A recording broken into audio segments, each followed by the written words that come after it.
Saudara-saudari yang terkasih, pada minggu ini Paus Fransiskus mengajak kita untuk merenungkan dan menjawab panggilan misi sebagaimana Nabi Yesaya menjawab, "Inilah aku, utuslah aku."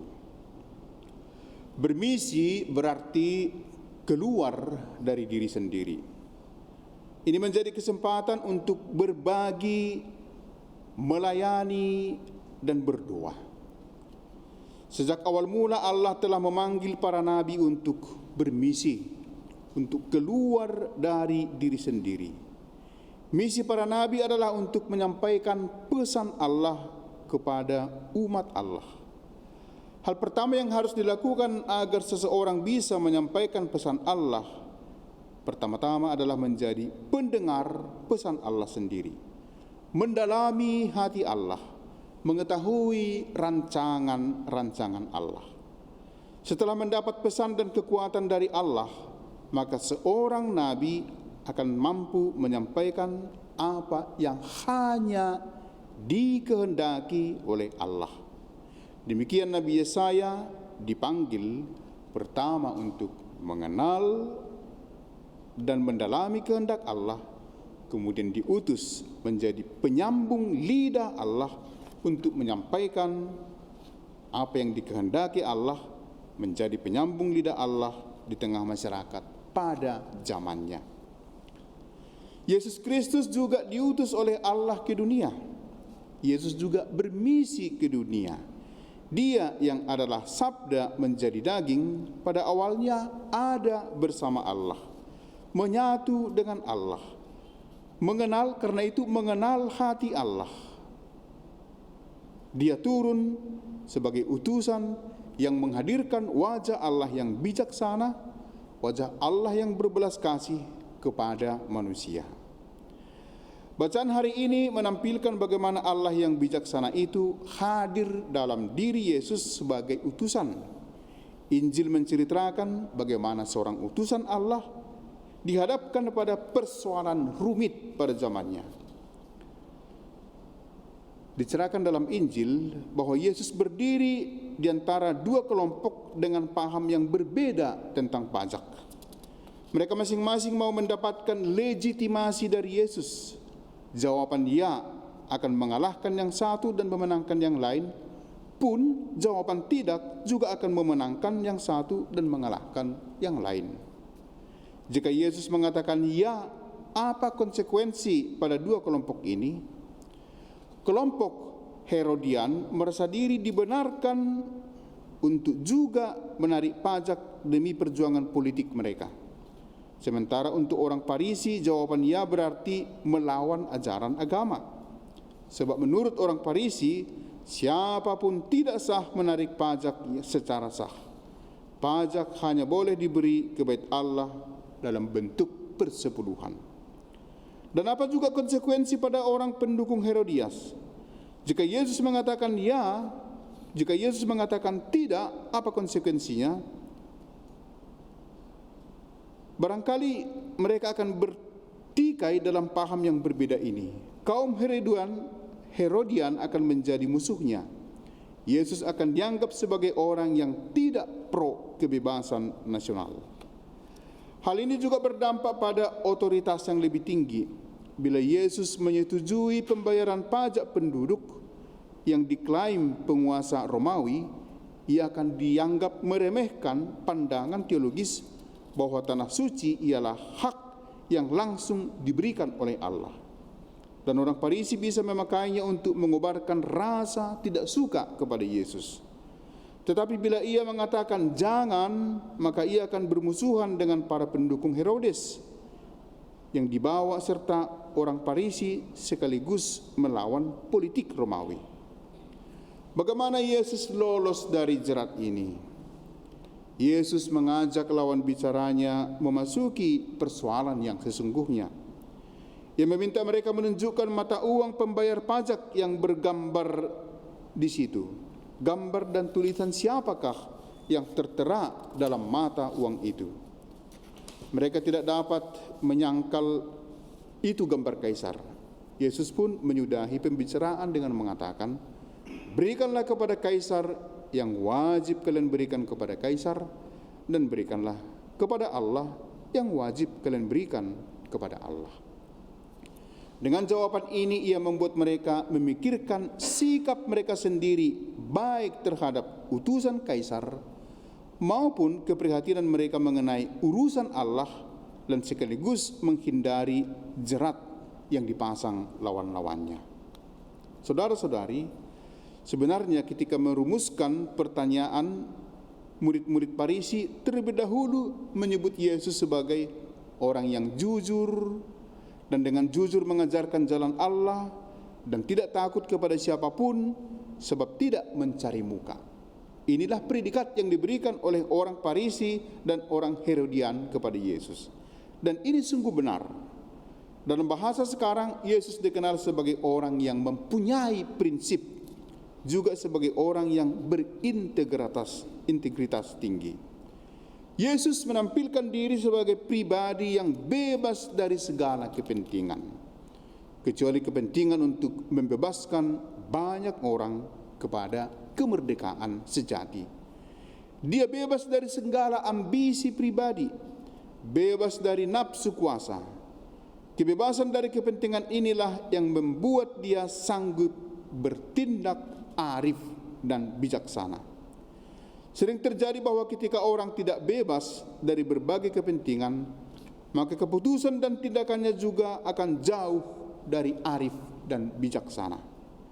Ambisi pribadi, nafsu kuasa, dan kepentingan sering membuat manusia tidak bisa melihat kebenaran.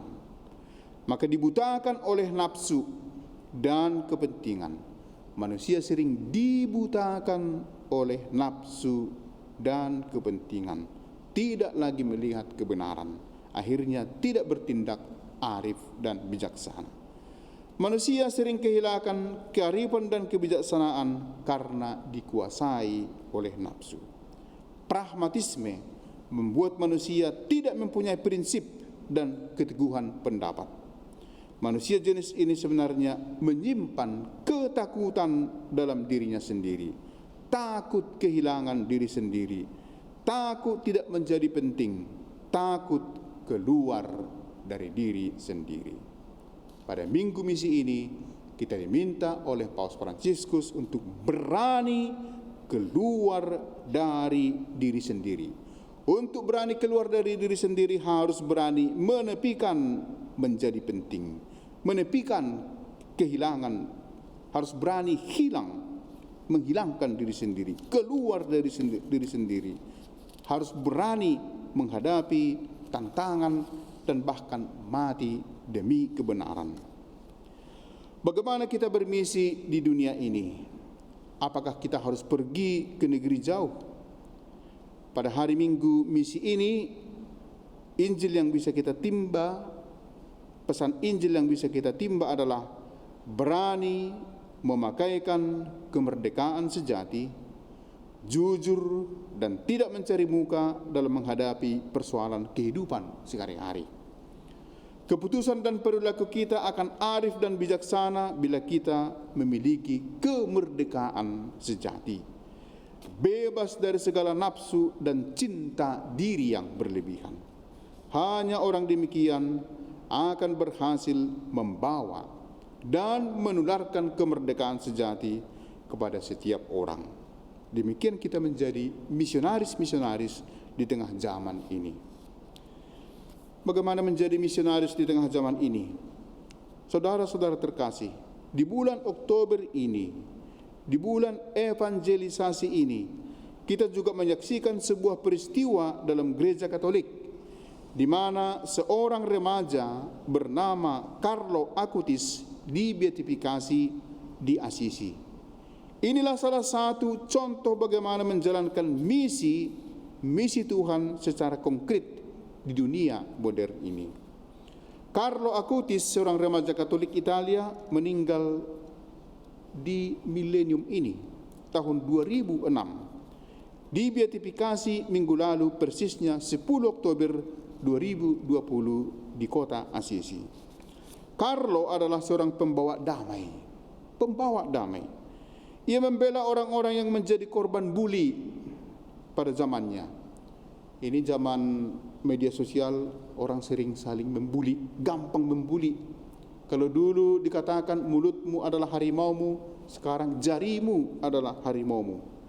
Carlo membaca banyak buku dan mempelajari software komputer dan programming secara otodidak.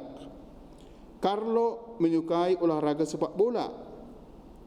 Dia seorang gamer dan programmer komputer yang menyukai sepak bola. Sebagai remaja, wajar. Dan juga dia suka Ekaristi. Ini telah menjadi topik menarik yang dibahas di dunia zaman sekarang ini. Dia lahir pada tanggal 3 Mei 1991. Lahir di London, tempat orang tuanya bekerja. Hanya beberapa bulan kemudian orang tuanya, Andrea Acutis dan Antonia Salzano, pindah ke Milan. Apa yang menarik dari pribadi Carlos? Carlos bekerja sebagai seorang relawan di sebuah dapur untuk memasak sup bagi orang miskin.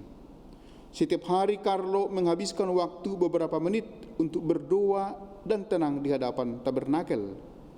Carlo suka membuat lucu. Ia selalu membuat teman-teman sekelasnya di sekolah menengah tertawa dan kadang-kadang membuat lucu dengan meniru guru bahasa Prancis mereka. Pada saat usia di mana anak laki-laki cenderung membaca cerita-cerita global yang tak berguna, ia banyak membaca buku tentang api penyucian dan doa-doa yang dipersembahkan bagi jiwa-jiwa yang menderita di api penyucian. Walaupun Carlo merasa berasal dari keluarga yang kaya raya, ia tidak pernah meninggikan diri di atas mereka yang lainnya. Antonia Salzano, ibu dari Carlo, mengatakan bahwa putranya membawanya kembali ke dalam iman Katolik. Upaya Carlo adalah menjadi misionaris sejati. Artinya menjangkau sebanyak mungkin orang, menyapa sebanyak mungkin orang, dan memperkenalkan kepada mereka keindahan dan kegembiraan yang akan diperoleh bila menjalin persahabatan dengan Yesus. Saat remaja, Carlo didiagnosis menderita leukemia.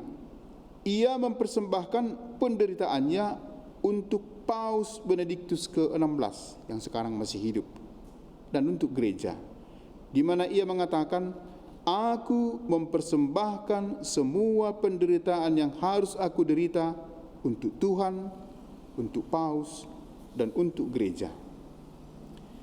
Carlos meninggal pada tanggal 12 Oktober 2006 dan dimakamkan di Assisi atas permintaannya sendiri karena cintanya kepada Santo Fransiskus dari Assisi. Prosesnya mendapat gelar suci dimulai pada tahun 2013. Dia ditetapkan sebagai yang mulia pada tahun 2018 dan ditetapkan sebagai beato diberkati pada 10 Oktober 2020, persisnya minggu lalu. Sejak usia muda, Carlo tampaknya memiliki cinta yang khusus kepada Tuhan, meskipun orang tuanya tidak terlalu taat dengan agama. Ibunya mengatakan bahwa dia sebelumnya hanya ikut misa pada komuni pertama dan pada sakramen krisma dan pernikahan, tetapi Carlo berhasil membujuknya menjadi rajin ke gereja. Sebagai anak kecil, Carlo suka berdoa rosario. Setelah dia menerima komuni pertama, dia rajin perayaan Ekaristi, menyiapkan waktu hening sebelum dan setelah misa. Dia juga mengaku dosa setiap minggu. Dia meminta orang tuanya untuk membawanya berziarah ke tempat-tempat kudus, ke situs-situs mukjizat Ekaristi. Ada buah dari kesaksian hidup Carlos. Cara hidupnya membawa pertobatan yang mendalam pada ibunya, karena menurut Imam yang mempromosikan upaya menjadikannya menjadi orang suci. Dikatakan demikian, dia berhasil membawa kerabatnya, orang tuanya untuk misa setiap hari. Carlo dikenal karena rajin membela anak-anak di sekolah yang dicemooh, terutama anak-anak disabilitas. Ketika orang tua seorang temannya akan bercerai, Carlo melakukan upaya khusus membawa temannya itu ke dalam keluarganya. Dia juga mempromosikan mujizat Ekaristi, terutama melalui situs web yang dia bangun. Di situs itu, dia mengatakan bahwa, ini sangat menarik, semakin sering kita menerima Ekaristi, kita akan semakin menjadi seperti Yesus. Sehingga di bumi ini, kita akan merasakan surga. Ketika Carlos jatuh sakit, kehidupan imannya bukan melemah, tetapi makin kuat. Dia sengaja mempersembahkan penderitaannya untuk gereja, paus, dan orang-orang yang menderita penyakit. Sebagaimana dilaporkan oleh Catholic News Agency, Carlos suka video game. Dia juga seorang programmer, di mana dia membangun situs web yang memuat katalog mujizat Ekaristi di seluruh dunia. Beginilah Carlos menjadi seorang misionaris di zamannya. Tak perlu pergi jauh ke dunia lain, tetapi lewat cara hidupnya, lewat situs yang dibuatnya, dia mengajak banyak orang untuk bertobat dekat kepada Allah. Inilah misionaris zaman ini, misionaris milenial yang menjadi orang yang terberkati. Saudara-saudara terkasih, inilah aku, utuslah aku. Kita dipanggil menjadi misionaris di zaman kita sesuai dengan konteks di mana kita berada. Semoga Allah lewat Roh Kudus mendorong kita untuk menjadi misionaris pada zaman kita ini.